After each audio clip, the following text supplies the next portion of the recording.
अगर जो एग्जाम में पूरे मार्क्स चाहिए तो वीडियो पूरा देखना, बीच में छोड़ दोगे तो बर्बाद हो जाओगे। मैं बता रहा हूं कि अगर जो 160 क्वेश्चन का पूरा सीरीज है, अगर जो पूरा देख लिया तो एग्जाम में ये ऐसे ऐसे क्वेश्चन मैंने तैयार किए हैं कि एग्जाम में बार बार ऐसे क्वेश्चन रिपीट किए जाते हैं। ये जो है वो क्लास 12th का पॉलिटिकल साइंस का फर्स्ट जो है समकालीन विश्व राजनीति, उसका मैं चैप्टर 9 चैप्टर इसमें है, उसका चैप्टर वाइज मैं एमसीक्यू तुम लोगों के सामने लेकर आया हूं। एक चैप्टर के 10-12 ऐसे करके एमसीक्यूज हैं। मैं बता रहा हूं कि इसको पूरा का पूरा वीडियो देखना, अंत तक वीडियो को देखना। तो मैं बिना टाइम बर्बाद किए हुए चलो मैं स्टार्ट करता हूं और क्वेश्चन नंबर फर्स्ट की तरफ हम लोग बढ़ते हैं कि क्वेश्चन नंबर फर्स्ट है क्या। क्वेश्चन नंबर फर्स्ट है शीत युद्ध। एक सेकेंड।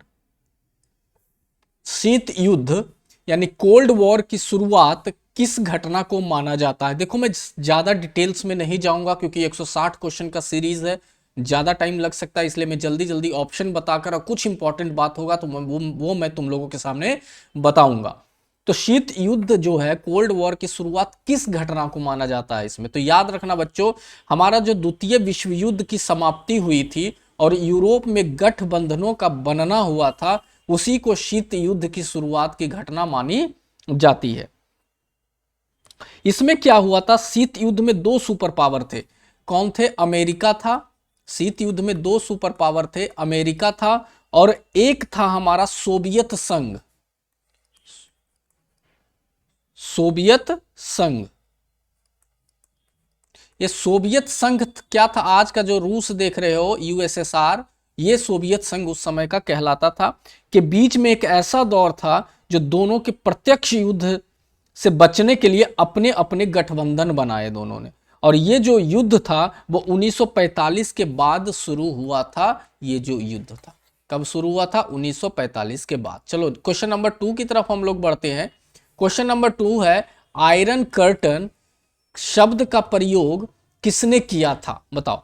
बहुत ही अच्छा क्वेश्चन है मेरे बच्चों, याद रखना। ये जो किया था वो विंस्टन चर्चिल ने किया था। किसने किया था? Winston Churchill. कौन थे? ब्रिटेन के पूर्व प्रधानमंत्री थे विंस्टन चर्चिल, जो 1946 में अमेरिका में अपने एक भाषण में पहली बार, कब? 1946 में अमेरिका में ये भाषण दे रहे थे, उसमें इन्होंने पहली बार आयरन कर्टन शब्द का प्रयोग किया था। आयरन कर्टन का मतलब था यूरोप में एक ऐसी दीवार जो पूर्वी और पश्चिमी देशों को अलग करती है, इसी को आयरन कर्टन का इन्होंने नाम दिया था।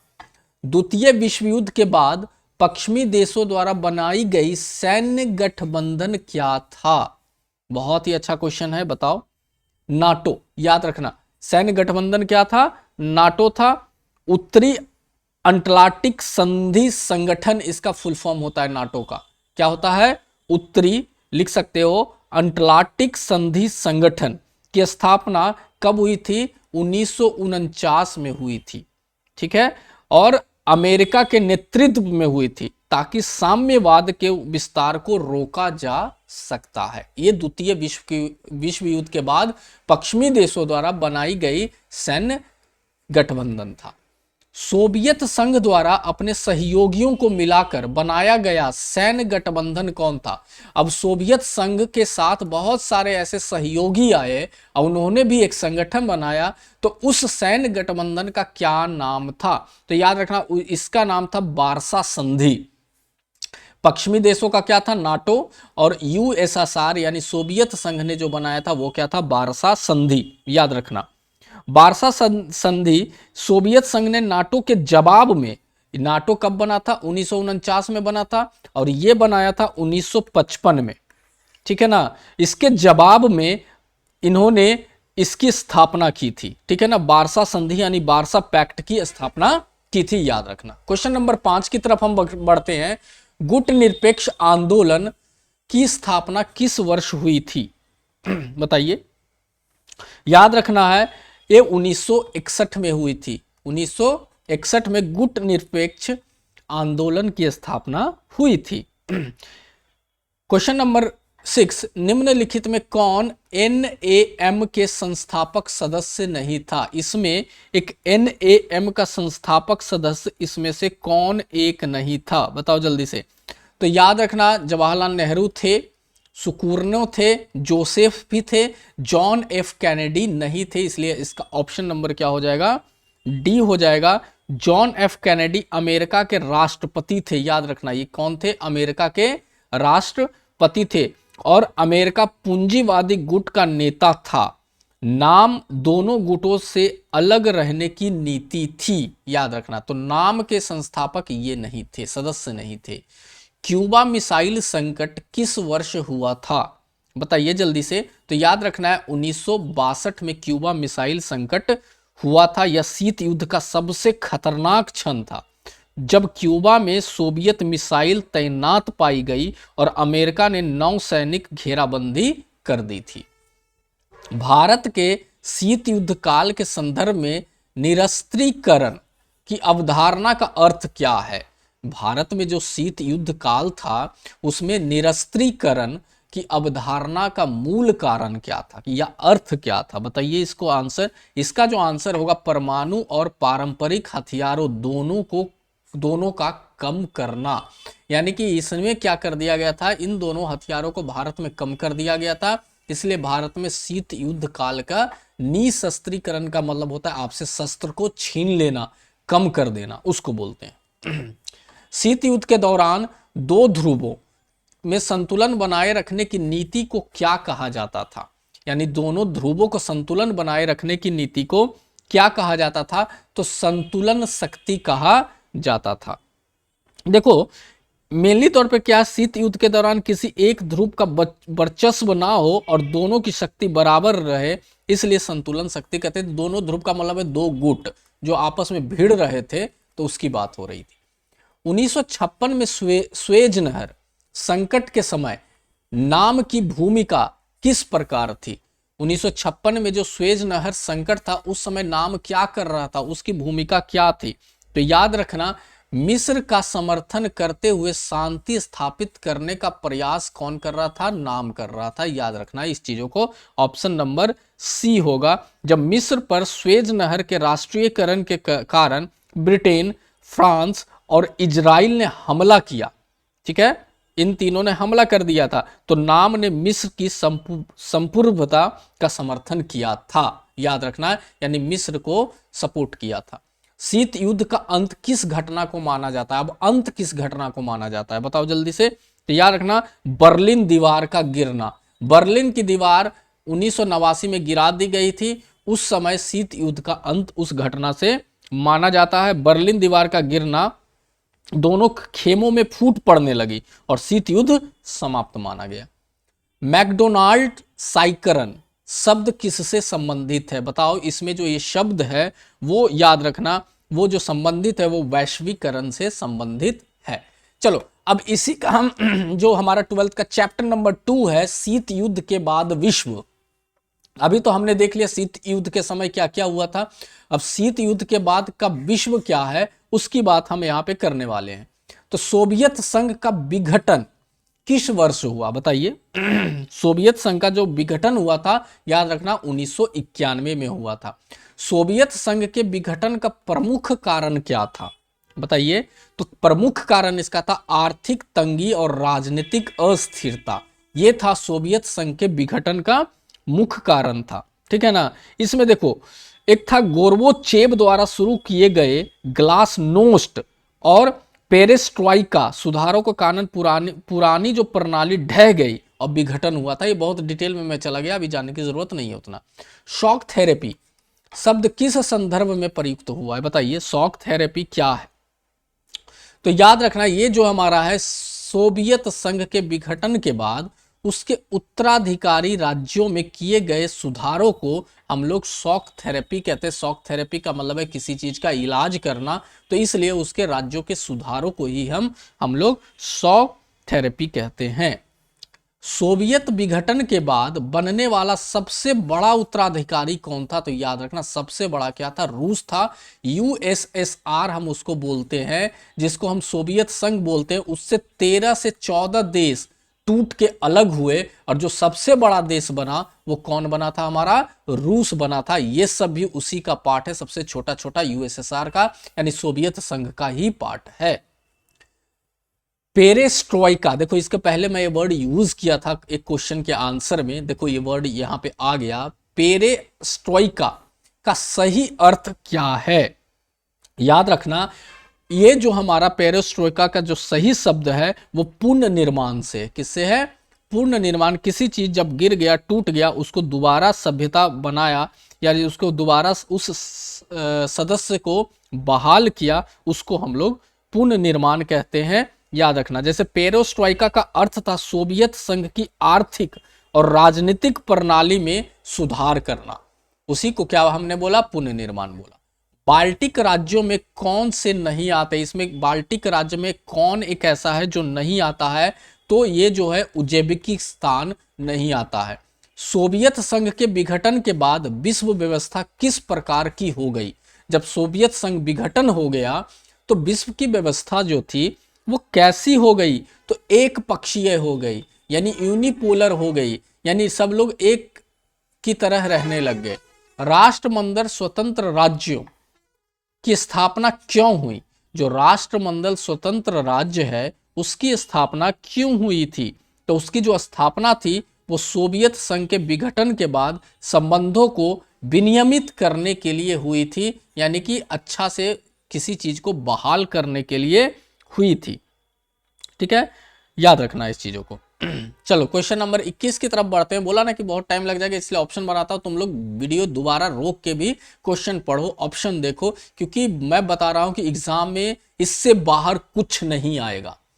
सोवियत आर्थिक मॉडल की सबसे बड़ी कमजोरी क्या थी, सोवियत आर्थिक मॉडल की सबसे बड़ी कमजोरी क्या थी, तो याद रखना सबसे बड़ी जो कमजोरी थी वो इसका उपभोक्ता वस्तुओं की कमी और अत्यधिक नौकरशाही था। शीत युद्ध के बाद अरब देशों में लोकतंत्र की कमी का मुख्य कारण क्या माना जाता है, तो इसका जो माना जाता है तेल के भंडार और पश्चिमी समर्थन। न्यू इंटरनेशनल इकोनॉमिक ऑर्डर, जिसको NIEO कहते हैं, की मांग किसने की थी, न्यू इंटरनेशनल इकोनॉमिक ऑर्डर की मांग किसने की थी, तो याद रखना विकासशील देशों ने की थी। विकासशील का मतलब होता है वो देश विकसित नहीं हुआ है, अभी विकसित होने के राह पे अग्रसर है, जैसे हमारा भारत एक विकासशील देश है। सोवियत संघ में कम्युनिस्ट पार्टी की भूमिका क्या थी, बताइए, तो याद रखना एकल पार्टी शासन था। क्या था, सिर्फ एक ही पार्टी शासन करेगी, अभी भी रसिया में यही रूल चल रहा है, एक ही पार्टी वहां पे शासन कर रही है। चेकोस्लोवाकिया में 1968 में बसंत किससे संबंधित था, बताइए जल्दी से, किससे संबंधित था, तो ये जो था आर्थिक सुधारों के लिए एक आंदोलन जिसे सोवियत संघ ने दबा दिया, ये था हमारा बसंत वर्ड का यूज किया गया था। देखो एक चीज और याद रखना, एक ट्रिक बताता हूं तुम लोग को, अगर जो एग्जाम में तुम लोगों को पता ना हो कि ऑप्शन क्या हो, अगर जो उसमें दिख जाए कि कोई एक ऐसा ऑप्शन है जो बहुत बड़ा है, बहुत लंबा है, तो चुपचाप उसको टिक मार देना, 90% केसेस में वो सही हो जाएगा। समकालीन विश्व में अमेरिकी वर्चस्व, अब एक चैप्टर नंबर 3 पे हम लोग आ गए। अमेरिका की हीजेमनी, एक देखो एक नाम आता है यहां पर हीजेमनी, किस प्रकार की शक्ति थी, बताइए, अमेरिका की एक हीजेमनी थी, वो किस प्रकार की शक्ति थी, तो देखो अब इसमें ऑप्शन मान लो तुम लोगों को नहीं आ रहा है कि सर कौन सा होगा, तो देख लो सबसे बड़ा वाला ऑप्शन, वही आंसर हो गया। एक ऐसी व्यवस्था जो विश्व को अपनी इच्छा के अनुसार चलाना चाहती है, उसी को हीजेमनी कहते हैं। अमेरिका हमेशा चाहता रहा है कि पूरी दुनिया उसके अंडर में काम करे, उसके कहने पे काम करे, अपने मन से कोई भी देश काम ना करे, इसलिए अमेरिका की हीजेमनी एक प्रकार की शक्ति ऐसी थी। ठीक है ना, हीजेमनी का मतलब होता है वर्चस्व, क्या होता है, वर्चस्व, ठीक है ना, याद रखना, वर्चस्व, हीजेमनी का अर्थ ही होता है वर्चस्व। अब नेक्स्ट क्वेश्चन है अमेरिका की वर्चस्ववादी शक्ति, देखो अब इसी में आ गया कि कितने आयामों में बांटा गया था। अब वर्चस्ववादी शक्ति थी कौन, तो हीजेमनी थी, तो इसको कितने भाग में, कितने आयाम में बांटा गया था, तो इसका आंसर क्या होगा, 3, क्या होगा, 3। कभी कभी एक आंसर नहीं देगा तो ये याद रखना, हार्ड पावर में, सॉफ्ट पावर में और स्ट्रक्चरल पावर में बांटा गया था। ऑपरेशन इन्फिनिट रीच किससे संबंधित था? बताइए एक ऐसा ऑपरेशन जो इन्फिनिट रीच के नाम से जाना जाता है वो किससे संबंधित था? तो याद रखना है, सूडान और अफगानिस्तान में अल कायदा के ठिकानों पर 1998 में मिसाइल का हमला किया गया, उसी का जो हमारा ऑपरेशन था जिसको हम इन्फिनिट रीच के नाम से जानते हैं। तो ऑप्शन नंबर बी। 1991 में खाड़ी युद्ध किस देश के खिलाफ लड़ा गया था? बताइए। तो याद रखना वो इराक के खिलाफ लड़ा गया था। अब हार्ड पावर हमने देखा कि 3 शक्तियों में बांटा गया था, उसमें एक ऐसी शक्ति थी जिसका नाम हार्ड पावर है। तो हार्ड पावर का मतलब क्या है, उसका तात्पर्य क्या है हार्ड पावर का? तो सैन्य शक्ति और आर्थिक दबाव हार्ड पावर में रखा गया था। अमेरिका द्वारा विश्व व्यापार केंद्र, जिसको वर्ल्ड ट्रेड ऑर्गेनाइजेशन कहते हैं, WTO की स्थापना में किस प्रकार की शक्ति का प्रयोग किया गया था? जो विश्व व्यापार केंद्र की स्थापना किया गया उसमें किस प्रकार की शक्ति का इसने प्रयोग किया था? तो याद रखना स्ट्रक्चरल पावर यानी रचनात्मक शक्ति बोलते हैं, जिसको हम बनाते हैं किसी चीज को, उसको हम स्ट्रक्चरल पावर में रखते हैं। ग्रैंड स्ट्रेटजी शब्द किससे संदर्भ में प्रयुक्त होता है? मतलब किसके संदर्भ में ग्रैंड स्ट्रेटजी वर्ड का यूज होता है? तो याद रखिएगा ये अमेरिका की वैश्विक रणनीति जो सैन्य, आर्थिक और नरम शक्ति का मिश्रण है, उसे हम ग्रैंड स्ट्रेटजी का नाम देते हैं। 11 दिसंबर 2001 के हमलों में 9/11 का जो हमला हुआ था के बाद अमेरिका ने किस अभियान की शुरुआत की थी? 9/11 का जो हमला हुआ था उसमें एक दोषी पाया गया था, तो उसको पकड़ने के लिए अमेरिका ने किस अभियान की शुरुआत की थी? बताइए। तो याद रखना इस चीज को, वॉर ऑन टेरर आतंकवाद के विरुद्ध युद्ध की शुरुआत की थी। Project for the new American century क्या है नाम? For the new American century क्या था? बताइए। याद रखना इस चीजों को, ये जो हमारा था वो ऑप्शन क्या, एक शांति संगठन था, एक अमेरिकी संगठन। हाँ, for the new American word use हो गया, तो एक अमेरिकी संगठन जो अमेरिकी वर्चस्व को बढ़ावा देना चाहता था, इसी को project for the new American century कहा गया। अमेरिका की सॉफ्ट पावर, अभी हम हार्ड पावर की बात कर लिए, अब स्ट्रक्चरल पावर की बात कर लिए, सॉफ्ट पावर का उदाहरण इसमें से कौन है? तो बताओ मेरे बच्चों कौन होगा? तो याद रखना हॉलीवुड फिल्में और अमेरिकी विश्वविद्यालय को हम लोग सॉफ्ट पावर में रखे थे, ठीक है ना। और हार्ड पावर में क्या रखा गया था? सैन्य शक्ति और आर्थिक दबाव को रखा गया था। और स्ट्रक्चर पावर में क्या रखा गया था? उसका कोई संगठन बनना या बनाना, वो स्ट्रक्चर पावर में रखा गया था। क्वेश्चन नंबर 36, अफगानिस्तान पर अमेरिकी आक्रमण किस वर्ष हुआ था? यानी कि अमेरिका ने अफगानिस्तान के ऊपर धुआं कब किया था? बताओ जल्दी से। याद रखना ये 2001 में किया था, ठीक है ना। ब्रेटन वुड्स संस्थाएं किस देश के वर्चस्व का प्रतीक है? जो ब्रेटन वुड्स है जो संस्था है वो किस देश का एक प्रतीक है? तो याद रखना ये अमेरिका का ही एक प्रतीक है।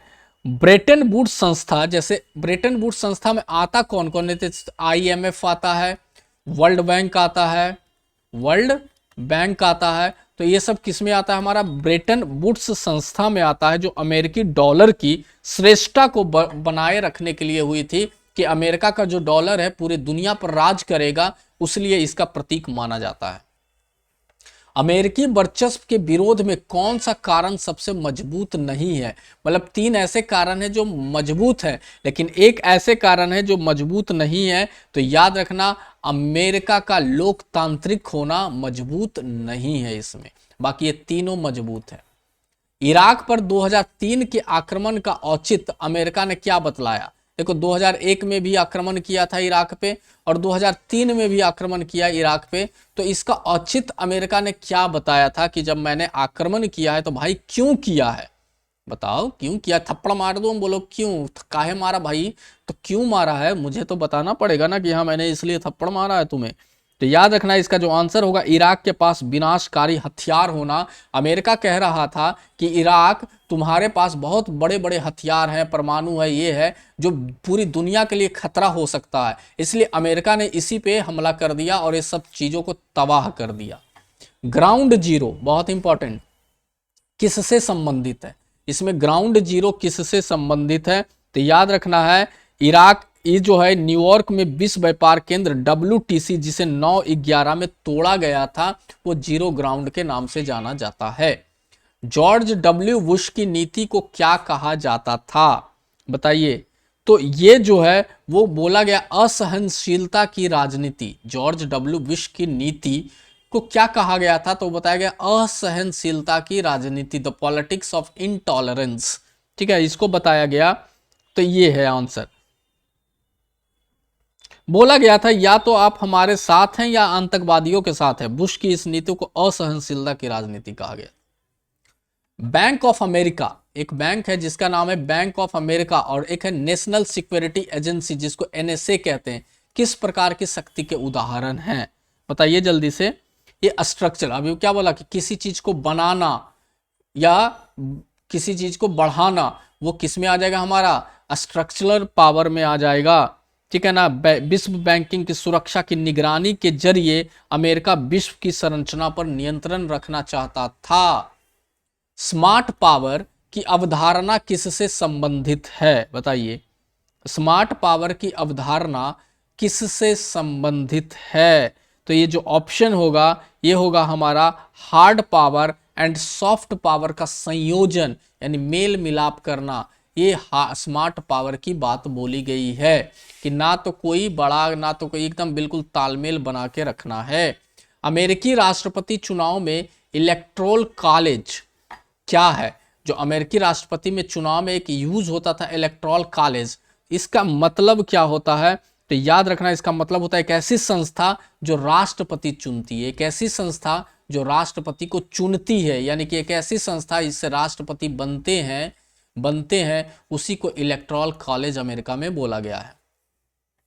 कुछ अध्याय नंबर 4 हम बात कर रहे हैं वैकल्पिक शक्ति केंद्र के बारे में, जो कि क्लास 12 का पॉलिटिकल साइंस का एक चैप्टर है। इससे बहुत सारे इंपॉर्टेंट क्वेश्चन पूछे जाते हैं एग्जाम में, तो ये भी तुम ध्यान में रखना कि क्या क्या क्वेश्चन आ रहे हैं। इसके पहले मैंने अध्याय 3 के चैप्टर्स भी पढ़ा रखे हैं, अगर जो तुमने वो वीडियो नहीं देखा तो वीडियो जाकर देख सकते हो। तो चलिए चैप्टर नंबर 4 का क्वेश्चन नंबर 45 हम लोग पढ़ते हैं। यूरोपीय संघ यानी यूरोपियन यूनियन की स्थापना का मुख्य उद्देश्य क्या था, बताइए। इसकी स्थापना का मुख्य उद्देश्य था आर्थिक सहयोग और शांति स्थापित करना। ठीक है ना। यूरोपीय संघ की मुद्रा क्या है, मुद्रा का मतलब वहां का जो पैसा है, रुपया है, जैसे हमारे भारत का रुपया है, पैसा रुपया है, मुद्रा, तो वहां की जो मुद्रा है वो क्या है, यूरोपीय संघ की जो मुद्रा है वो यूरो है, याद रखना। ASEAN का फुल फॉर्म बताओ, ASEAN का फुल फॉर्म क्या होगा, तो याद रखना A से एसोसिएशन, S से साउथ ईस्ट एशियन नेशन, यानी साउथ ईस्ट एशियन नेशन का एक एसोसिएशन को ही एशियान बोला गया है। क्या बोला गया है, एशियान बोला गया है। एशियान जो बना वो उसकी स्थापना किस वर्ष हुई थी, तो याद रखना 1967 में इसकी स्थापना हुई थी। एशियान का मुख्यालय अब कहां पर है, बताओ जल्दी से। एशियान का जो मुख्यालय है वो जकार्ता में पड़ता है। कहां पड़ता है, जकार्ता पड़ता है, और ये इंडोनेशिया की राजधानी है। इंडोनेशिया की राजधानी जकार्ता में एशियान का मुख्यालय है, याद रखना। ARF ASEAN regional forum, ASEAN regional forum का मुख्य उद्देश्य क्या है, बताओ जल्दी से। इसका मुख्य उद्देश्य क्या होगा, तो एशिया प्रांत क्षेत्र में सुरक्षा और सहयोग, यानी एशिया प्रशांत क्षेत्र में, जो हमारा प्रशांत महासागर है उसके क्षेत्र में सुरक्षा और सहयोग प्रदान करना, इसका काम था एशियान रीजनल फोरम का। चीन में के अधिक सुधारों की शुरुआत किसने की थी, बताओ जल्दी से। तो डेंग जियाओपिंग ने की थी। डेंग जियाओपिंग ने 1978 में चीन के आर्थिक सुधारों की शुरुआत की थी। चीन की ओपन डोर पॉलिसी का अर्थ क्या था, बताओ जल्दी से। चीन की ओपन डोर पॉलिसी का अर्थ क्या था?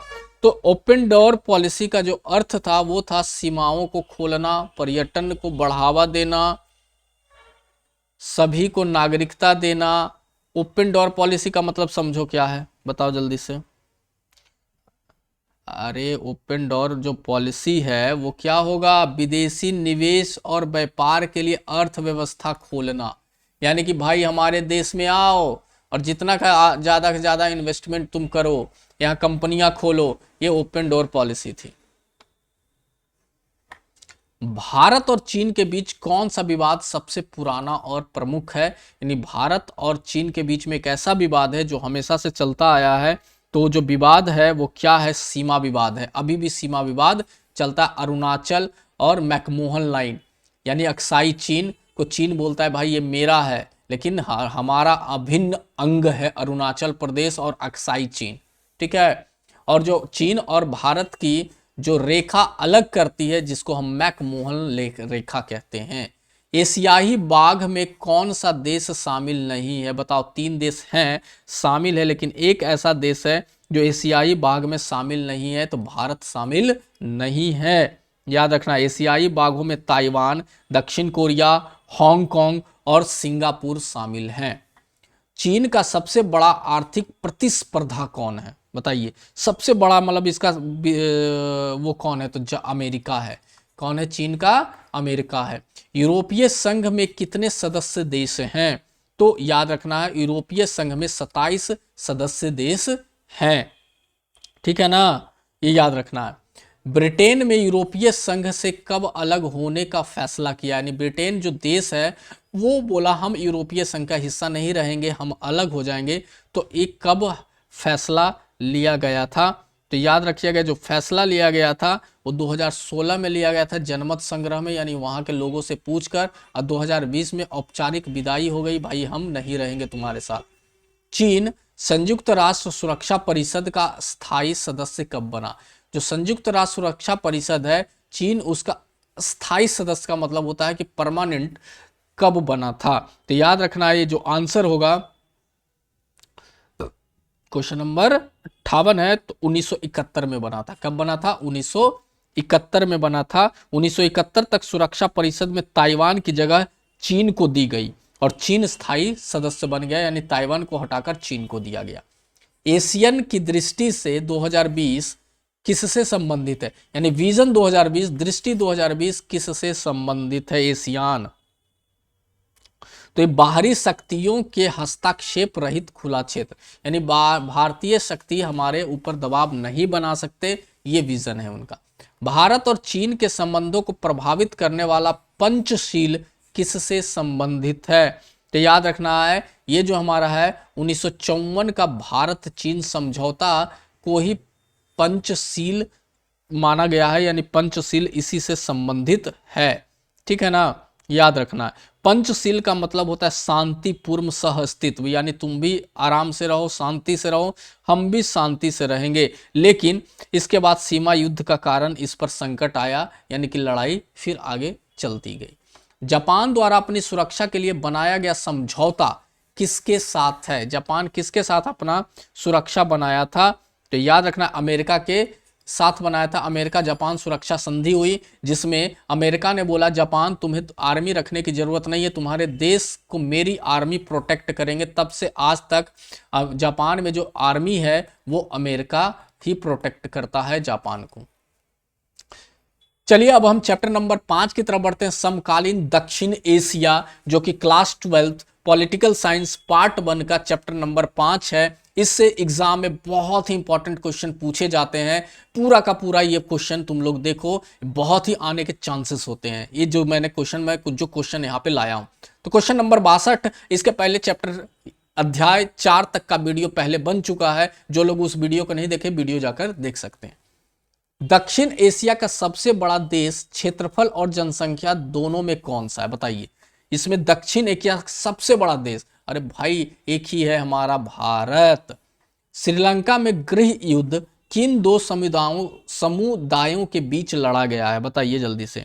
तो सिंहली और तमिल के बीच में श्रीलंका में जो गृह युद्ध का मतलब होता है अपने देश के अंदर युद्ध, मान लिया अपने घर में ही झोटा झोटी कर लो अपनी सिस्टर के साथ, अपने ब्रदर के साथ, तो उसी को हम लोग क्या कहते हैं, गृह युद्ध कहते हैं, ठीक है ना। श्रीलंका में गृह युद्ध बहुसंख्यक सिंहली लोग बहुत ज्यादा थे और तमिल लोग बहुत कम थे। श्रीलंका में LTTE का मतलब होता है लिबरेशन टाइगर ऑफ तमिल इलम, इसको बोला गया है। किसका प्रतिनिधित्व करता था, ये किसका प्रतिनिधित्व करता था बताइए जल्दी से। तो याद रखना है ये जो है वो तमिल अल्पसंख्यक का, जो तमिल लोग कम थे उसका सपोर्ट करता था ये LTTE, liberation tigers of Tamil इलम। नाम ही है तमिल तो तमिल को ही करेगा। भारत द्वारा श्रीलंका में 1987 में भेजा गया शांति सेना दल क्या था। भारत जो था वो श्रीलंका में अपना एक सेना भेजा, शांति सेना दल भेजा, वो उसको किस नाम से जाना जाता है। तो याद रखना है उसको हम जानते हैं इंडियन पीस कीपिंग फोर्स के नाम से, इंडियन पीस कीपिंग फोर्स के नाम से। 1971 में भारत पाक युद्ध का परिणाम क्या था। 1971 में भारत पाकिस्तान का युद्ध हुआ था जिसमें पाकिस्तान को हमने मार मार के भगाया, एकदम पछाड़ के भगाया, तो उसका परिणाम क्या था। 1971 में ही पाकिस्तान जो था वो दो भाग में था, उत्तरी पाकिस्तान और पूर्वी पाकिस्तान, ठीक है ना, और पश्चिमी पाकिस्तान। तो तो इसको हम लोगों ने आजाद करा के बांग्लादेश दिया। आज हम ही के ऊपर भौंक रहा है, ये नहीं पता है कि हम तुम्हारे भाई दादाजी हैं। बेटा तो हमारा पाकिस्तान है, बेटा हमारा कौन है, पाकिस्तान है, और तुम हमारे क्या हो, पोता पोती हो, ठीक है ना, यानी कि हम ग्रैंडफादर हैं तुम्हारे, इसलिए आंख दिखाओगे तो आंख नोच लेंगे, ठीक है। चलो, तो 1971 में भारत पाक युद्ध का परिणाम क्या था। तो जो था बांग्लादेश का निर्माण, यानी कि कब हुआ था, मैंने बताया था ना कि इसको हमने क्या बना दिया, बांग्लादेश बना दिया। म्यांमार, बर्मा जिसको हम बोलते हैं, पहला नाम बर्मा था, अब म्यांमार नाम रखा गया है, में लोकतंत्र के लिए संघर्ष किस महिला नेता के नेतृत्व में हुआ था। तो ये बहुत इंपॉर्टेंट क्वेश्चन है, तो याद रखना है इसका आंसर आंग सान सू ची, नाम ही ऐसा होता था, सू चा ची चा, ठीक है ना। तो आंग सान सू ची के महिला नेता के नेतृत्व में वहां लोकतंत्र के लिए संघर्ष किया गया, इन्होंने पूरा का पूरा संघर्ष किया था, ठीक है ना, याद रखना इस चीजों के लिए। क्वेश्चन नंबर 68 की तरफ हम लोग बढ़ते हैं कि नेपाल में 2006 का लोकतांत्रिक आंदोलन किसके खिलाफ था। तो राजा ज्ञानेंद्र के निरंकुश शासन के खिलाफ था, क्योंकि राजा ज्ञानेंद्र ने पूरे नेपाल में लोग इनसे परेशान हो गए थे, इसलिए इनके खिलाफ आंदोलन किया गया और बोला गया कि लोकतांत्रिक देश बनाइए, यहाँ का शासन जो है वो जनता के हाथ में रहेगा, वोटिंग राइट दिया जाएगा। तो नेपाल की जनता ने ये फैसला लिया था। सार्क, SAARC की स्थापना कब हुई थी बताइए। 1985 में हुई थी, याद रखना कब हुई थी, 1985 में हुई थी। एशियाई, इसका देखो इसका पूरा फुल फॉर्म होता है एशियाई, दक्षिण एशियाई क्षेत्रीय सहयोग संगठन, दक्षिण एशियाई सहयोग क्षेत्रीय, छूट गया, दक्षिण एशियाई क्षेत्रीय सहयोग संगठन, इसको हम क्या बोलते हैं, SAARC, सार्क, ठीक है। सार्क का मुख्यालय कहाँ स्थित है बताइए। जो सार्क का मुख्यालय है वो काठमांडू में स्थित है, ठीक है ना, कहाँ स्थित है, काठमांडू में स्थित है। यानी कि हम इसका बोले सार्क का मुख्यालय नेपाल की, और काठमांडू क्या है, नेपाल की राजधानी है, नेपाल की राजधानी है। पाकिस्तान के संदर्भ में बांग्लादेश की स्थापना किस वर्ष हुई थी। यानी हमने कहा ना 1971 के युद्ध में हमने बांग्लादेश बनाया, लेकिन पाकिस्तान क्या बोलता है, पाकिस्तान बोलता है कि बांग्लादेश की स्थापना किस वर्ष हुई थी। तो ये भी यही बोलता है चुट्टा कि 1971 में हुई, क्योंकि हमारा बात नहीं मानेगा तो उसको भी पता है कि क्या कर दिया जाएगा, उड़ा दिया जाएगा, बर्बाद कर दिया जाएगा। इसलिए तुम लोग भी नहीं पढ़ोगे तो तुम लोग भी बर्बाद हो जाओगे, इसलिए ध्यान से सोचो। कारगिल युद्ध 1999 में हुआ था, किस देश के सीमा उल्लंघन के कारण हुआ था। तो याद रखना है कारगिल युद्ध जो है वो पाकिस्तान के सीमा उल्लंघन के कारण हुआ था, फिर हम लोगों ने इसको खदेड़ के मार पीट के फिर भगा दिया था, ठीक है ना। भारत और पाकिस्तान के बीच सिंधु जल संधि किसके शासनकाल में हुई थी बताइए। जो सिंधु जल संधि में बोला गया था कि 70% पानी पाकिस्तान यूज करेगा, 30% पानी भारत यूज करेगा, ठीक है ना। तो एक संधि बनाया गया था, तो संधि किसके काल में हुई थी? तो हम बात करते हैं जवाहरलाल नेहरू और लियाकत अली खान के बीच में 1960 में ये संधि हुई थी, ठीक है ना। विश्व बैंक की मध्यस्थता से नदियों के पानी के बंटवारे के लिए सिंधु जल समझौता हुआ था। दक्षिण एशिया की राजनीति को सबसे अधिक कौन सा मुद्दा प्रभावित करता है? हमारा जो भारत है वो दक्षिण एशिया में पड़ता है, तो यहाँ की जो राजनीति है सबसे अधिक कौन सा मुद्दा प्रभावित करता है हमारे एरिया का? तो बताइए जल्दी से। तो हम बात करते हैं यहाँ का सीमा विवाद और आतंकवाद सबसे ज्यादा, खासकर भारत पाक का सीमा विवाद सबसे ज्यादा प्रभावित करता है। लोकतांत्रिक शांति और अवधारणा दक्षिण एशिया में क्यों महत्वपूर्ण है? बताइए। तो इसका जो आंसर होगा, क्योंकि सैन्य शासन और गृह युद्ध का इतिहास रहा है, इसलिए लोकतांत्रिक शांति और अवधारणा दक्षिण एशिया में महत्वपूर्ण रहा है।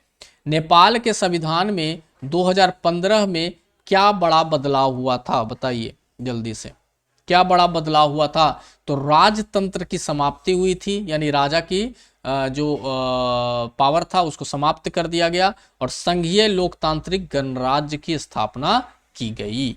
Option number B. मालदीव की राजनीति में हाल के वर्षों में क्या मुख्य चुनौती रही है? बताइए जल्दी से। तो लोकतंत्र और एकाधिकार के बीच में संघर्ष रहा है, यानी मालदीव की राजनीति में। भूटान की विदेश नीति किस देश के साथ सबसे अधिक संबंध रखती है? जो भूटान जो है किस देश के साथ सबसे ज्यादा हाथ मिलाकर रहता है? तो बताइए जल्दी से। तो ये याद रखिएगा, ये भारत, यानी कि वहां के बहुत सारी डेवलपमेंट भारत ने किया है, हम लोगों ने किया है। गुवाहाटी समझौता 1985 में हुआ था। किस समस्या के समाधान के लिए गुवाहाटी समझौता हुआ था? तो याद रखना है, असम के आंदोलन और अलगाववादियों के साथ ये समस्या के लिए समाधान के लिए हुआ था। दक्षिण एशिया की सबसे बड़ी आर्थिक शक्ति कौन सा देश है? बताइए। याद रखना, दक्षिण एशिया की सबसे बड़ी आर्थिक शक्ति हमारा भारत है। अब चैप्टर नंबर 6 हम आए हैं, पॉलिटिकल साइंस 12th का चैप्टर नंबर 6 पार्ट 1 का मैं तुम लोगों के सामने लेकर आया हूं। इसमें कुछ ऐसे इंपॉर्टेंट क्वेश्चन मैंने डाले हैं कि तुम लोगों की लाइफ झिंगा डालेगी, और एग्जाम में यही सब क्वेश्चन बार बार पूछे जाते हैं। और जिसने कि चैप्टर 1 2 3 4 5 नहीं देखे हैं तो वीडियो में जाकर चैप्टर 1 2 3 4 5 देख सकते हैं। और चैप्टर 6 हम यहां से क्वेश्चन नंबर 81, इसके पहले 80 क्वेश्चन मैंने चैप्टर 5 के करवा दिए हैं, तो पीछे वीडियो में जाकर वो देख सकते हैं। तो चैप्टर नंबर 6 का क्वेश्चन नंबर 81, संयुक्त राष्ट्र यानी जिसको हम यूनाइटेड नेशन कहते हैं की स्थापना किस वर्ष हुई थी? तो बताइए किस वर्ष हुई थी? तो 1945 में इसकी स्थापना हुई थी। 1945 में इसकी स्थापना हुई थी।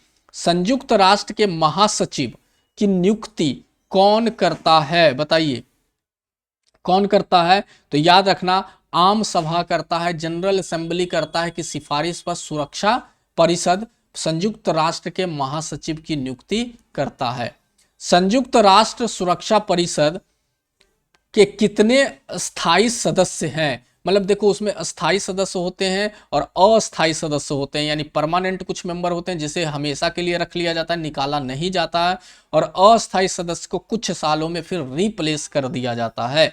तो बताइए अस्थाई सदस्य के कितने मेंबर हैं? 5 है, याद रखना कितने हैं? 5, और 10 अस्थाई सदस्य के मेंबर होते हैं।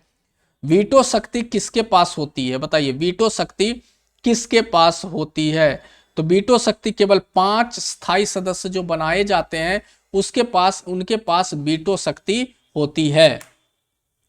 अंतर्राष्ट्रीय न्यायालय जिसको हम इंटरनेशनल न्यायालय कहा गया है का मुख्यालय कहां पर है? बताइए जल्दी से।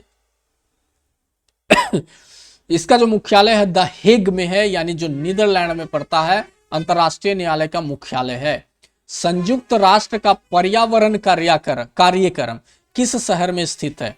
संयुक्त राष्ट्र का पर्यावरण कार्यक्रम किस शहर में स्थित है? तो बताइए, याद रखिएगा नैरोबी, केन्या एक देश है जिसमें एक नैरोबी जगह पड़ता है, शहर पड़ता है, वहां पे संयुक्त राष्ट्र का पर्यावरण कार्यक्रम स्थित है। विश्व बैंक की स्थापना का मुख्य उद्देश्य क्या था? विश्व बैंक की स्थापना का जो मुख्य उद्देश्य था वो था युद्ध पीड़ित देशों की पूर्ण निर्माण और आर्थिक विकास में मदद करना। मतलब यहां पे बोला गया था कि विश्व बैंक की स्थापना का मुख्य उद्देश्य यही था, ठीक है ना, यानी युद्ध पीड़ित देशों की पूर्ण निर्माण और आर्थिक विकास में मदद करना। आईएमएफ, जिसको हम इंटरनेशनल मॉनेटरी फंड भी बोलते हैं और हिंदी में अंतर्राष्ट्रीय मुद्रा कोष बोलते हैं, जो देशों को लोन देता है कि हमारे देश में पैसे की कमी है तो हम इससे लोन ले सकते हैं ब्याज के साथ, उसकी मुख्य भूमिका क्या है बताइए जल्दी से। अभी मैं बता रहा हूं, अंतर्राष्ट्रीय मौद्रिक प्रणाली को स्थिर करना और वित्तीय संकट में मदद करना, कि कोई भी देश के पास पैसा की कमी है तो ये इसको लोन दे सकता है कुछ शर्तों के साथ। WTO, जिसको वर्ल्ड ट्रेड ऑर्गेनाइजेशन कहते हैं, जिसको हम विश्व व्यापार संगठन कहते हैं, ये क्या होता है कि एक देश से दूसरे देश के बीच में जो व्यापार होता है उसको संतुलन बना के रखता है। कि स्थापना किस वर्ष हुई थी? तो याद रखना ये 1995 में हुई थी, ठीक है ना। कब हुई थी? 1995 में हुई थी WTO की स्थापना। यूएन में सुधारों के संदर्भ में G4 देश कौन है, यानी G4 देश कौन है, 4 देश कौन है? तो याद रखिएगा, भारत, ब्राजील, जर्मनी और जापान G4 कंट्री में आते हैं। संयुक्त राष्ट्र शांति रक्षा बल को किस नाम से जाना जाता है? तो याद रखिएगा, ब्लू हेलमेट के नाम से जाना जाता है। संयुक्त राष्ट्र शांति रक्षा बल को ब्लू हेलमेट के नाम से हम लोग जानते हैं, ठीक है ना। नीले टोपी के कारण यह नाम दिया गया कि उनके सैनिक जो थे वो नीला टोपी पहनते थे। क्या पहनते थे? नीला टोपी पहनते थे, इसलिए ब्लू हेलमेट का नाम दिया गया। भारत में यूएन शांति रक्षा अभियानों में किस भूमिका निभाई है? भारत जो है वो यूएन शांति रक्षा अभियानों में किसकी भूमिका निभाई है बताइए। याद रखिएगा, सबसे बड़े सैन्य योगदानकर्ताओं में से एक है भारत ने, ठीक है ना। भारत ने अब तक कई यूएन शांति अभियानों में अपने सैनिक भेजे हैं, जिसमें एक ये भी है। मानवाधिकार परिषद की स्थापना किस वर्ष हुई थी? तो याद रखना है, ये 2006 में मानवाधिकार परिषद की स्थापना हुई थी। मानवाधिकार आयोग को बदलकर 2006 में मानवाधिकार परिषद कर दिया गया था। इसका नाम पहले था मानवाधिकार आयोग नाम था, 2006 में बदलकर क्या कर दिया गया था? मानवाधिकार परिषद कर दिया गया। यूएनएससी के स्थायी सदस्यों की संख्या बढ़ाने का मुख्य विरोध कौन करता है बताइए जल्दी से। यानी बोलता है कि नहीं, स्थायी सदस्य इसका नहीं बढ़ाना चाहिए, तो कौन करता है? Happy coffee. यानी कि इसका विरोध हमेशा कौन करता है? Happy coffee. हैप्पी कॉफी में कौन कौन सा देश आते हैं? पाकिस्तान, इटली, ये सारे देश हैप्पी कॉफी के नाम से जाना जाता है, जो कि गलत नाम है। चोट्टा हैप्पी कॉफी के नाम से आता है। इसका तो ऐसा नाम है ना मेरे पास कि मैं यहाँ पे बता नहीं सकता हूँ, ठीक है ना। ये देश नए स्थायी सदस्यों को बनने का विरोध करते हैं क्योंकि इससे उनका प्रभाव कम हो जाएगा, इसलिए लोग विरोध करता रहता है। ICJ, जिसको हम अंतर्राष्ट्रीय न्यायालय कहते हैं, में भारत का न्यायाधीश कौन था? उसमें भारत का भी एक लोग न्यायाधीश बने थे, तो कौन थे? याद रखना, इनमें NR माधव मेनन और दलवीर भंडारी दोनों रहे हैं, दोनों भारत से रहे हैं। बाल आक्रमण, क्या बाल आक्रमण किस अंतरराष्ट्रीय संदर्भ में है बताइए जल्दी से। तो याद रखना है, एक क्यूबा पर अमेरिका द्वारा प्रायोजित आक्रमण है, जिसको हम बाल आक्रमण के नाम से जानते हैं, ठीक है ना। क्या नाम से जानते हैं? बाल आक्रमण के नाम से जानते हैं। 1961 में अमेरिका ने क्यूबाई शरणार्थियों का उपयोग करके फिदेल कास्त्रो को उखाड़ने की कोशिश की थी, लेकिन विफल रहा था। तो यही सब कारण था, ज्यादा डिटेल में नहीं जाऊंगा। यूएनओ का ध्वज और प्रतीक चिन्ह किस रंग का है? जो यूएनओ है, national organisation, united national organisation, उसका जो ध्वज है, झंडा है, और उसका जो प्रतीक चिन्ह है वो किस रंग का है? बताइए जल्दी से। तो याद रखना है, नीला है, हल्का नीला पृष्ठभूमि पर सफेद मानचित्र बना हुआ है यूएनए का। ट्रस्टशिप परिषद, कौन सा?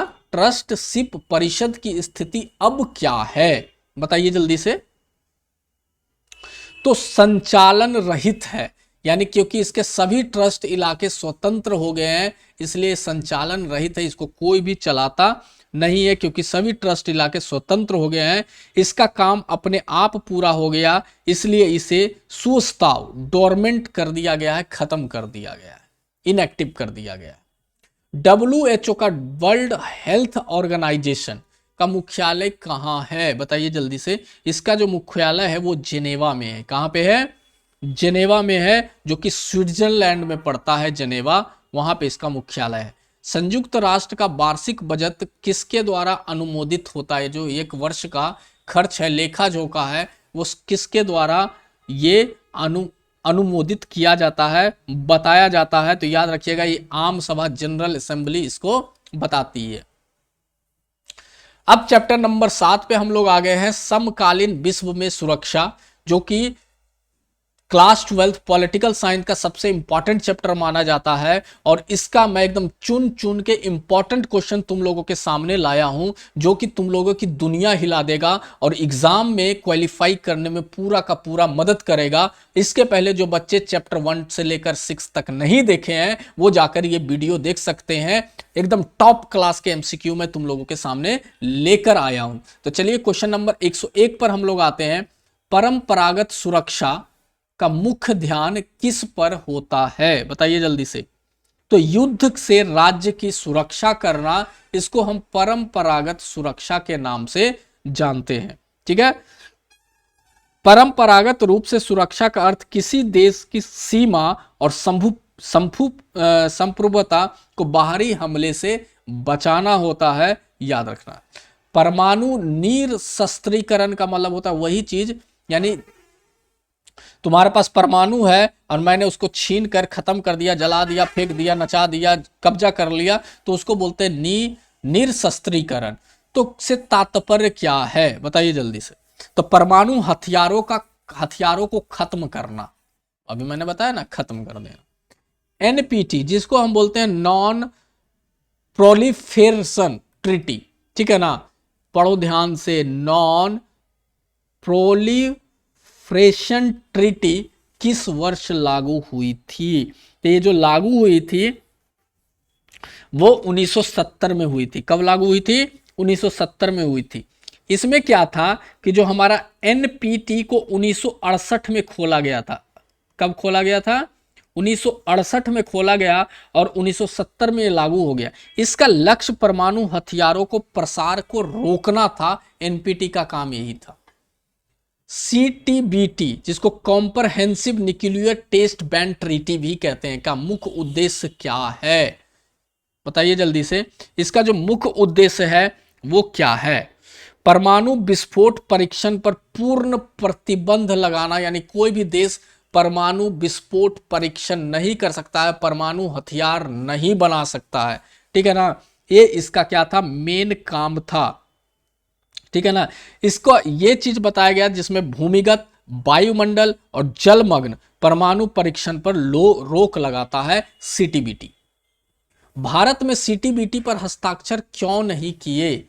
यानी भारत ने क्यों नहीं किया? क्योंकि भारत कर देता तो भारत भी परमाणु हथियार नहीं बना सकता था, इसलिए भारत ने CTBT पर हस्ताक्षर ही नहीं किए।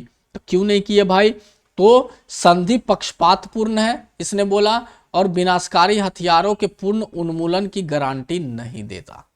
आतंकवाद का गैर परंपरागत सुरक्षा खतरा क्यों माना जाता है? आतंकवाद, जो आतंकवादी समझ ही रहे हो ना, टेररिज्म को क्यों हम लोग गैर परंपरागत सुरक्षा खतरा को मानते हैं कि भाई ये पूरी दुनिया के लिए खतरा है? क्योंकि यह नागरिकों को निशाना बनाता है और राज्य से जुड़ी ताकत इसमें नहीं होती है, इसलिए इसको बोला गया है। मानव सुरक्षा की अवधारणा किस पर केंद्रित है? तो याद रखना है, ये जो है वो व्यक्ति, यानी व्यक्ति समुदाय कि सुरक्षा जैसे भोजन, स्वास्थ्य और पर्यावरण, इसको मानव सुरक्षा की अवधारणा से केंद्रित मानते हैं। सहयोगी सुरक्षा का मतलब क्या है बताइए। सहयोगी सुरक्षा का मतलब है देशों के बीच विश्वास बढ़ाना और संघर्ष को शांतिपूर्ण ढंग से सुलझाना, जिसको हम सहयोगी सुरक्षा के नाम से जानते हैं। भारत की परमाणु नीति क्या है बताइए। भारत की जो परमाणु नीति है वो क्या है। तो बोला गया है पहले प्रयोग करने की नीति, नो फर्स्ट यूज, मतलब हम किसी देश पर पहले परमाणु हथियार का उपयोग नहीं करेंगे, लेकिन अगर जो कोई करता है या धमकाता है तो हम उसको छोड़ेंगे भी नहीं। सीमा पार आतंकवाद भारत के लिए किस देश से सबसे बड़ी चुनौती। सब जानता है कि आतंकवाद का खजाना कौन सा देश है, ये चुट्टा है, ठीक है ना। इसका नाम ही मैंने रख दिया है चोटा गधा, ठीक है ना, दो गला, ठीक है। जैव ईंधन बायोफ्यूल सुरक्षा से कैसे जुड़ा है बताइए जल्दी से। ये जो है यह पर्यावरण के लिए अच्छा है और ऊर्जा सुरक्षा बढ़ाता है। साइबर सुरक्षा क्यों महत्वपूर्ण है। साइबर सुरक्षा का मतलब हो गया तुम्हारे अकाउंट से पैसे गायब हो गए या कुछ चीज तुम्हारा हैक कर लिया गया है, तो वो किस लिए हमारे लिए ज्यादा जरूरी है। तो ये जो है सूचना प्रौद्योगिकी संरचना, बैंकिंग और राष्ट्रीय सुरक्षा की रक्षा के लिए साइबर सुरक्षा हमारे लिए जरूरी है। वैश्विक गरीबी, जो वैश्विक गरीबी होती है, वैश्विक होगा, वैश्विक गरीबी किस प्रकार की सुरक्षा समस्या है। जो ग्लोबल पॉवर्टी है, लोग जो गरीबों वाली लाइफ बहुत सारे जी रहे हैं, जिनके पास 2 टाइम के खाने की बहुत ज्यादा दिक्कत है, तो वैश्विक गरीबी किस प्रकार की सुरक्षा समस्या बताइए मुझे। तो ये गैर परंपरागत है, नॉन ट्रेडिशनल है, ठीक है। भारत ने 1974 और 1998 में क्या किया बताइए अब जल्दी से।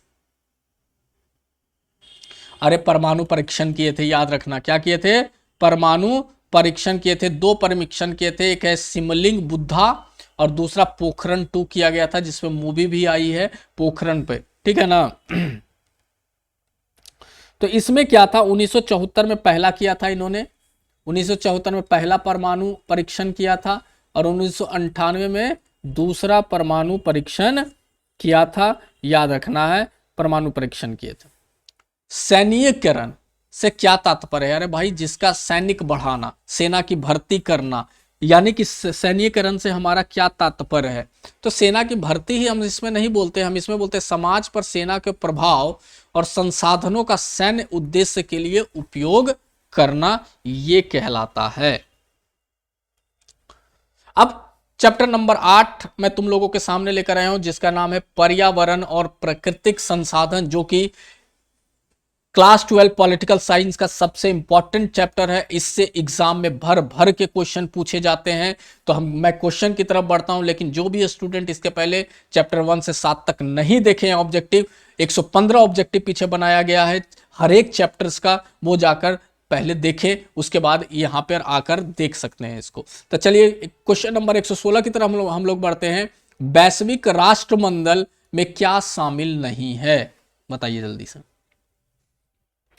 वैश्विक राष्ट्रमंडल में किसी एक देश की नदी शामिल नहीं होती है, बट इसमें है क्या ये बताइए जल्दी से।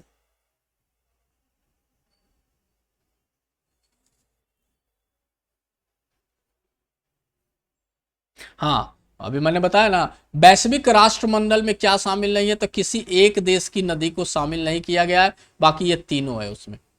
एजेंडा 21 क्या है बताइए जल्दी से। एजेंडा जो 21 है वो क्या है, तो 1992 के रियो सम्मेलन में पर्यावरण संरक्षण और विकास के लिए एक योजना बनाई गई, और वो जो योजना बना वो एजेंडा 21 नाम दिया गया, क्योंकि इसमें 21 देशों ने भाग लिया था, याद रखना, ठीक है ना। इसमें धरती सम्मेलन में एजेंडा 21 पारित किया और 21वीं सदी के लिए पर्यावरणीय योजना भी बोली गई। कार्बन फुटप्रिंट क्या है बताइए। किसी व्यक्ति या देश द्वारा उत्पन्न किए गए कुल ग्रीन हाउस गैसों की मात्रा को हम लोग क्या बोले हैं, कार्बन फुटप्रिंट बोला गया है, ठीक है ना। कार्बन फुटप्रिंट बोला गया है। क्योटो प्रोटोकॉल किससे संबंधित है? तो ग्रीन हाउस गैस के उत्सर्जन को कम करना उसको क्योटो प्रोटोकॉल माना गया है, यानी उसकी अवधारणा की गई है। सामान्य लेकिन भिन्न जिम्मेदारियां का सिद्धांत किससे राजत्व देता है? राजत्व देता है, बताइए जल्दी से। तो इसका जो आंसर होगा ऑप्शन नंबर बी ही होगा। विकसित देश ज्यादा प्रदूषण फैलाते हैं, इसलिए इन्हें अधिक जिम्मेदारी लेनी चाहिए, ऐसा बोला गया है। मॉनिट्रियल प्रोटोकॉल का लक्ष्य क्या है? मॉनिट्रियल प्रोटोकॉल का लक्ष्य क्या है? ऑप्शन नंबर बी होगा ओजोन परत को क्षय होने से बचाना, यानी क्लोरोफ्लोरोकार्बन को कम करना। और ये जो क्लोरोफ्लोरोकार्बन है वो एसी फ्रिज से फैलता है, तो इसको कम करना, जिससे ओजोन परत हमारा नुकसान हो रहा है, जिसी को मॉनिट्रियल प्रोटोकॉल का लक्ष्य बोला गया, जो 1987 में बनाया गया था। भारत का पर्यावरण आंदोलन चिपको आंदोलन किससे संबंधित है? तो जंगलों की सुरक्षा के लिए पेड़ों से लिपटना, ठीक है ना। जंगलों की सुरक्षा के लिए पेड़ों से लिपट गए थे लोग कि भाई पेड़ हम काटने नहीं देंगे, इसलिए इसको चिपक यानी पेड़ पे हमने चिपका, इसलिए इसको चिपको आंदोलन का नाम दिया गया। जल संसाधनों की राजनीति में भारत के संदर्भ में कौन सी नदी परियोजना विवादित है? मतलब एकदम बिल्कुल विवादित है लोगों के बीच में, कौन सी ऐसी जल परियोजना है? तो याद रखना ब्रह्मपुत्र, बांग्लादेश और तीस्ता। कौन है? ब्रह्मपुत्र। और बांग्लादेश के साथ तीस्ता नदी से हमारी क्या है? विवादित है, याद रखना है। अंटार्कटिका ब्रह्मपुत्र चीन के साथ है, याद रखना। ब्रह्मपुत्र जो है वो चीन के साथ विवादित है, और बांग्लादेश के साथ जो विवादित है वो तीस्ता नदी। अंटार्कटिका की स्थिति क्या है? तो यह विज्ञान और शांति के लिए एक अंतर्राष्ट्रीय क्षेत्र है। ये किसी भी देश का नहीं, एक देश का नहीं है, सबके लिए। सुरक्षा, ऊर्जा सुरक्षा किसे प्राथमिकता देती है? बताइए जल्दी से। ऊर्जा के निरंतर आपूर्ति को सुनिश्चित करना। पारिस्थितिक ऋण का अर्थ क्या है? तो पर्यावरण पर मानव गतिविधियों का प्रभाव, ये क्या है हमारा? पारिस्थितिक ऋण का अर्थ माना गया है पर्यावरण पर मानव गतिविधियों का प्रभाव।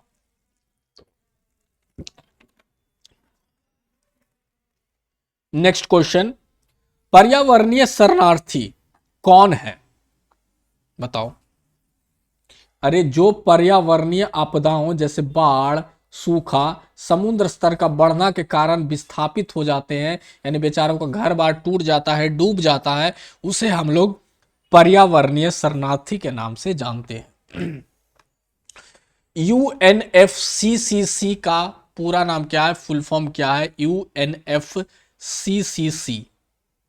तो इसका याद रखना है United Nations Framework Convention on Climate Change. भूमि अधिग्रहण, ऑप्शन नंबर है। भूमि अधिग्रहण से क्या तात्पर्य? अधिग्रहण का मतलब होता है कब्जा, कब्जा नहीं करना, मतलब हम आपसे अब ले रहे हैं किसी प्रोजेक्ट को बनाने के लिए, ओवर ब्रिज को बनाने के लिए, वहां स्टेशन बनाने के लिए, जिसको भूमि अधिग्रहण कहते हैं।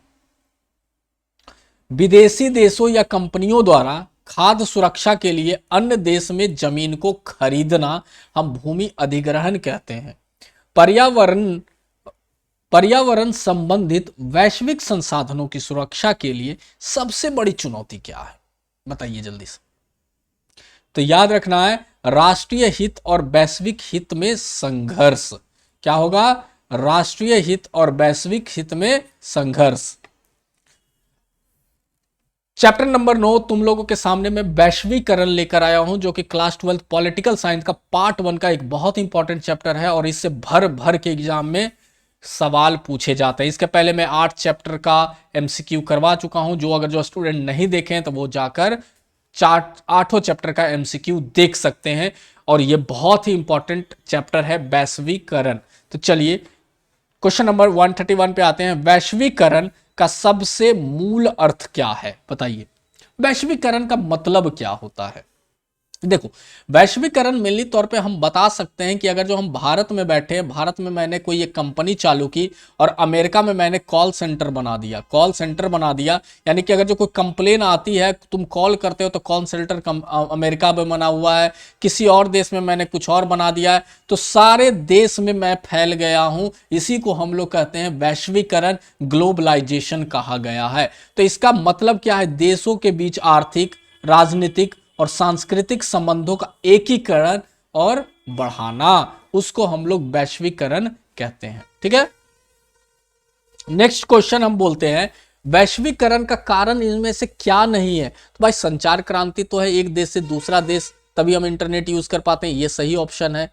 परिवहन का विकास भी है, बहुत सारे देश में फ्लाइट से जाती है, तो ये भी है। ब्रिटेन वुड्स संस्थाओं का स्थापना, ये भी है। संरक्षणवाद ये नहीं है, इसकी नीति नहीं है वैश्वीकरण में। आउटसोर्सिंग से क्या तात्पर्य है, बताइए जल्दी से। आउटसोर्सिंग का मतलब क्या होता है?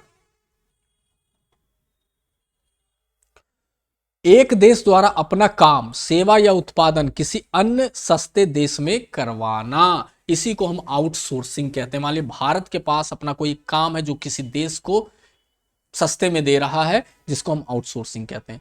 वर्ल्ड ट्रेड ऑर्गेनाइजेशन, जिसको हम WTO कहते हैं, की भूमिका वैश्वीकरण में क्या है? अरे ट्रेड ऑर्गेनाइजेशन, बिजनेस की बात क्या है? हमने क्या किया कि एक देश से दूसरे देश में भी बिजनेस करना प्रारंभ कर दिया, इसी को वर्ल्ड ट्रेड ऑर्गेनाइजेशन डील करता है। ठीक है, तो व्यापार बाधाओं को कम करना और नियम बनाना कौन करता है? वर्ल्ड ट्रेड ऑर्गेनाइजेशन ये काम करता है। वैश्वीकरण का प्रतिरोध किस प्रकार से होता है, बताइए जल्दी से। आंदोलनों और विरोध प्रदर्शनों से। वैश्वीकरण का प्रतिरोध, मान लो कोई चीज बोला कि नहीं हम विदेशी कंपनी को आने नहीं देंगे, तो इसका आंदोलन करेंगे। तो जब आंदोलन करेंगे तो आंदोलनों और विरोध प्रदर्शन करेंगे। ब्रिटेन वुड्स सम्मेलन 1944 में हुआ था, किसकी स्थापना का आधार था इसमें? ब्रिटेन वुड्स सम्मेलन। तो जो ब्रिटेन वुड्स सम्मेलन था वो IMF और विश्व बैंक की स्थापना का अधिकार था। दोनों की स्थापना 1945 में हुई, IMF की भी और विश्व बैंक की भी। वैश्वीकरण के परिणाम स्वरूप सांस्कृतिक समरूपता का अर्थ क्या है? तो इसका अर्थ है पश्चिमी संस्कृति, विशेष रूप से अमेरिकी और का दूसरी संस्कृतियों पर दबाव और एक जैसी होने की प्रवृत्ति। यानी देखते हो वेस्टर्न, हम लोग वेस्टर्न सिविलाइजेशन, यानी वेस्टर्न सिविलाइजेशन ने कल्चर को अपना रहे हैं, यानी पश्चिमी देशों का कॉपी कर रहे हैं। तो वो चाहते हैं कि हमारी सारी चीज को थोप दिया जाए किसी दूसरे देश के ऊपर। बैंकॉक घोषणा और बुएन आयर्स सम्मेलन किससे संबंधित है? ये दोनों जो है, बैंकॉक घोषणा और बुएनएस आयर्स सम्मेलन किससे संबंधित है? तो याद रखना, व्यापार और विकास WTO सम्मेलन पर आधारित है। भारत के आर्थिक सुधार 1991 का वैश्वीकरण से क्या संबंध है? इसका जो संबंध है, भारत ने अपनी अर्थव्यवस्था को वैश्वीकरण के अनुरूप बदला। ठीक है, डिजिटल डिवाइड क्या है? डिजिटल डिवाइड होता क्या है? तो इंटरनेट के उपयोग में अमीर और गरीब देशों के बीच का अंतर डिजिटल डिवाइड कहलाता है। वैश्वीकरण से पहले के युग में व्यापार पर किसका नियंत्रण था? तो उपनिवेशवादी राज्यों का नियंत्रण था।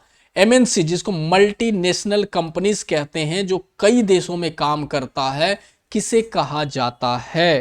तो बताओ जल्दी से।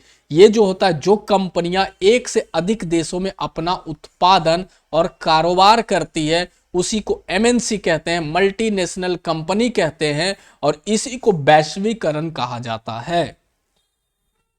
आर्थिक उदारीकरण का मतलब क्या है? आर्थिक उदारीकरण होता क्या है? तो राज्य के नियंत्रण को कम करना और बाजारों को अधिक से अधिक स्वतंत्रता देना आर्थिक उदारीकरण कहलाता है। तीसरा तरीका द थर्ड वे की राजनीति किससे संबंधित है? तो ये जो है वो समाजवाद और पूंजीवाद के बीच का मार्ग ब्लेयर और क्लिंटन का समय के समय ये बताया गया था। तीसरा तरीका याद कर लेना। वैश्वीकरण के चलते किस क्षेत्र में भारत को सबसे अधिक लाभ हुआ है? तो जो भारत को आईटी और सेवा क्षेत्र में सबसे ज्यादा लाभ हुआ है वैश्वीकरण के चलते। सार्वजनिक निजीकरण से क्या होता है? सार्वजनिक का मतलब होता है पहले वो गवर्नमेंट के पास है, बाद में किसी एक इंसान के हाथों में दे दिया जाता है, उसे निजीकरण कहते हैं। तो सार्वजनिक निजीकरण से क्या तात्पर्य है? तो सरकारी कंपनियों को निजी क्षेत्रों को बेचना या प्रबंधन सौंपना, भी मैंने बताया था। विश्व सामाजिक मंच का उद्देश्य क्या है? तो इसका जो उद्देश्य है विश्व सामाजिक क्या है? हाँ, नव उदारवादी वैश्वीकरण का विकल्प खोजना विश्व सामाजिक मंच का काम है, यानी कि इसका उद्देश्य है। प्राचीन काल में रेशम मार्ग क्या था? बताइए जल्दी से। तो ये जो था व्यापार और सांस्कृतिक आदान प्रदान का मार्ग था। प्राचीन काल में जो रेशम मार्ग था व्यापार और सांस्कृतिक आदान प्रदान का मार्ग था। किस विद्वान ने कहा था वैश्वीकरण एक नई घटना नहीं है, यानी ये पहले भी ये प्राचीन काल से चलता आ रहा है? किसने ये बात कहा था? तो एंथनी गिडन्स ने ये बात कहा था। वैश्वीकरण के कारण बेरोजगारी किस प्रकार प्रभावित हुई है? तो ये जो प्रभावित हुई है यह बढ़ रही है, क्योंकि कई छोटे उद्योग बंद हो गए हैं और इसमें प्रतिस्पर्धा यानी कि कंपटीशन बढ़ गया है। लोकल मार्केट कोलैप्स हो गए हैं और बड़े बड़े मार्केट एमएनसी कंपनीज के मार्केट लोगों के ऊपर हावी हो गए। भारत का आईटी क्षेत्र वैश्वीकरण का उदाहरण कैसे है? हम मानते हैं कि वैश्वीकरण का उदाहरण हमारा आईटी क्षेत्र कैसे है? बताओ जल्दी से। ये जो है क्योंकि भारतीय कंपनियां विदेशी कंपनियों के लिए सेवाएं प्रदान करती है और वैश्विक बाजार में है। जैसे कि नाम सुना होगा तुम लोग हीरो होंडा, बाद में अलग हो गया हीरो होंडा। हीरो भारत की कंपनी है और होंडा जो है वो जापान की कंपनी है। तो दोनों ने मिलकर भारत में बाइक बनाई जिसका नाम था हीरो होंडा, जो बहुत बिका, लेकिन अब दोनों कंपनियां अलग अलग हो गई। उसी तरीके से कि मारुति सुजुकी मारुति भारत की कंपनी है, सुजुकी जापान की कंपनी है। इन दोनों का कोलैप्स से अभी भी कारें भारत में बनाई जाती हैं। तो इसी को तो हम लोग वैश्वीकरण कहते हैं। वैश्वीकरण का मतलब हो गया कि हम पूरी दुनिया में घूम घूम के एक जगह दूसरी जगह तीसरी जगह भी बिजनेस कर सकते हैं और अपनी सेवाएं प्रदान कर सकते हैं। निर्यात प्रधान औद्योगिकीकरण किसकी नीति रही है? बताइए। निर्यात प्रधान का मतलब होता है हम अपने देश से किसी चीज को दूसरे देश में ले जाकर बेचना, उसको हम निर्यात प्रधान कहते हैं। तो किस देश की ऐसी नीति रही है? तो पूर्वी एशियाई देश जापान, चीन और दक्षिण कोरिया इसमें आगे हैं कि हम अपने देश में चीजों को बनाएं और बाहर बेचें इसको जाकर। वैश्वीकरण ने राष्ट्र राज्य की प्रभुसत्ता को कैसे प्रभावित किया है? बताइए जल्दी से। तो इसका जो आंसर होगा वो कम कर दिया है। माइग्रेशन वैश्वीकरण का कौन सा पहलू है? माइग्रेशन का मतलब क्या होता है? बताइए जल्दी से। माइग्रेशन वैश्वीकरण का कौन सा पहलू है? तो ये सांस्कृतिक है। माइग्रेशन का मतलब होता है लोगों का एक जगह से दूसरी जगह जाना। वैश्वीकरण के आलोचकों का मुख्य तर्क क्या है? बताइए। इसका जो होगा यह अमीरों और गरीबों और गरीब बनाता है, यानी अमीरों को और अमीर बनाता है और गरीबों को और गरीब बनाता है। वो वैश्वीकरण के लिए कुछ आलोचक ऐसी बात कहते हैं। टीवी चैनलों का प्रसार वैश्वीकरण का कौन सा पहलू है? तो सांस्कृतिक वैश्वीकरण है, क्योंकि हम लोग इसमें सांस्कृतिक प्रोग्राम देखते हैं। 1991 में भारत ने किस संकट का सामना किया था जिसने सुधारों को मजबूत किया? 1991 में हमारी मुद्रा यानी विदेशी मुद्रा बहुत ही कम बची थी। उस समय भारत के वित्त मंत्री थे डॉक्टर मनमोहन सिंह। उन्होंने कुछ ऐसी नीतियां अपनाई, 3 नीति उन्होंने बताया था कि एक ग्लोबलाइजेशन यानी वैश्वीकरण दो, एक उदारीकरण दो। ये सारी चीजों से हम क्या करेंगे कि हम अपने देश में चीजों को बढ़ा सकते हैं।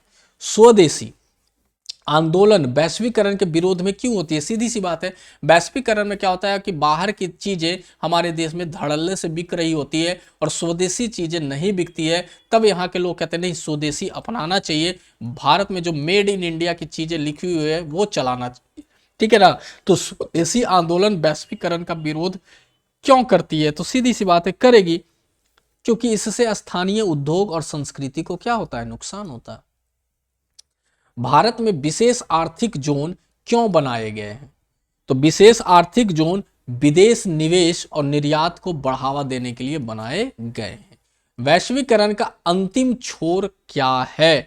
तो इसका जो अंतिम छोर है वो क्या है? सूचना प्रौद्योगिकी, यानी सबसे लास्ट छोर है सूचना प्रौद्योगिकी। तो मैंने यहाँ पे 9 चैप्टर्स के पॉलिटिकल साइंस तुम लोगों के पढ़ा दिए हैं। एक ऐसा वीडियो है जिसमें 9 चैप्टर कंबाइन है और एक ऐसा वीडियो भी है कि जिसमें एक एक चैप्टर को अलग अलग भी किया जाएगा, ठीक है, या कर दिया गया होगा जब तक ये वीडियो कहीं और अपलोड हुआ हो। तो मैं बता रहा हूं कि ये सारे 160 ऐसे एमसीक्यू क्वेश्चन है कि अगर जो कोई बच्चा क्लास 12th बोर्ड की एग्जामिनेशन पॉलिटिकल साइंस का दे रहा है तो मैं गारंटी करता हूं इससे कहीं ऐसे क्वेश्चन होंगे जो डायरेक्ट तुम लोगों को देखने को मिलेंगे और पॉलिटिकल साइंस में तुम लोग की टेंशन खत्म हो जाएगी। ये पार्ट 1 का है। पार्ट 2 का तुम लोगों का एक और चैप्टर है जो कि अगले वीडियो में मैं डालने वाला हूं, जो पार्ट 2 तुम लोगों का पॉलिटिकल साइंस का है। और ऐसे बच्चे जो कंपटीशन तैयारी कर रहे हैं, कंपटीशन एग्जाम की, मैं बता रहा हूं कि ये क्वेश्चन तुम लोगों के लिए रामबाण साबित होंगे। तो चलो तुम लोग अच्छे से पढ़ो। तब तक के लिए मैं मिलता हूं नेक्स्ट वीडियो में। तब तक के लिए अपना ख्याल रहो, मस्त रहो। जय हिंद, जय भारत।